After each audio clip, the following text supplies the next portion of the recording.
Welcome to Nixevian for the fourth round of the AF1 Championship in 2020 for the practice and qualifying highlights at this 3.3 mile, 11 turn circuit. This night desert race is the first ever night race at this venue, which has been host to the Nixevian Grand Prix for 20 years now, and marks the 20th Grand Prix at this track. It should be interesting to see how these guys will do in qualifying, which we have to show very soon. And what really was perfect, considering this is a 20-year anniversary, was what happened, the incredible thing that happened in FP2, and that was rain. Yes, it did actually rain at the hottest country in Australasia, as shown here. Nixevian, unfortunately, would be the person who came a cropper at this circuit.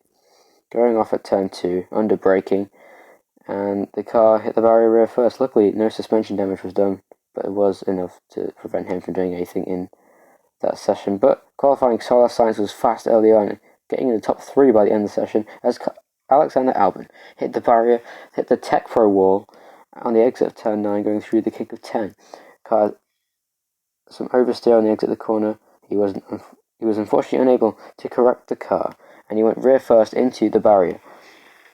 That would bring the red flag out in the middle of the session. By the end of the session, George Russell would crash his Williams into the wall. Albon would start 15th, with Russell in 16th position. Q2 came around, and as that happened, so did Sebastian Vettel, as he went for a spin at turn 7. Nixevian, in sympathy it seemed, would also go wide at the same corner, going wide at the kink of 7, or rather the kink of 8. As Valtteri Bottas would be very quick in that session, but not as fast as Max Verstappen, who would actually end up being the fastest car in the session, to most people's surprise.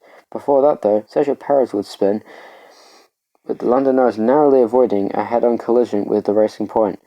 He spun, getting on the power at the exit of turn 3, the first braking zone of the circuit, as the two kinks at the start of the lap do count as corners, but for these cars nowadays aren't much of a challenge anymore. But they do prove a challenge under braking, and so the start of the race should be very interesting.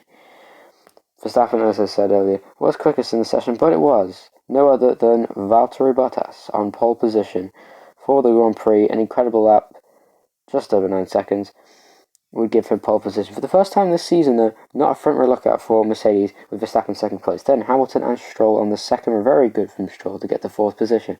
Norris and Ricciardo, 5th and 6th respectively. Perez and Leclerc on the 4th row of the grid. The 5th row of the grid, running out the top 10, was Carlos Sainz and Nixevian, very qualifying for those two. Sebastian Vettel and Pierre Gasly just outside the top 10. Once again, Vettel very close to getting in to Q3, Ocon and Grosjean just next to that. Then Albon, who crashed, and so did Russell, who crashed. They are 15th and 16th.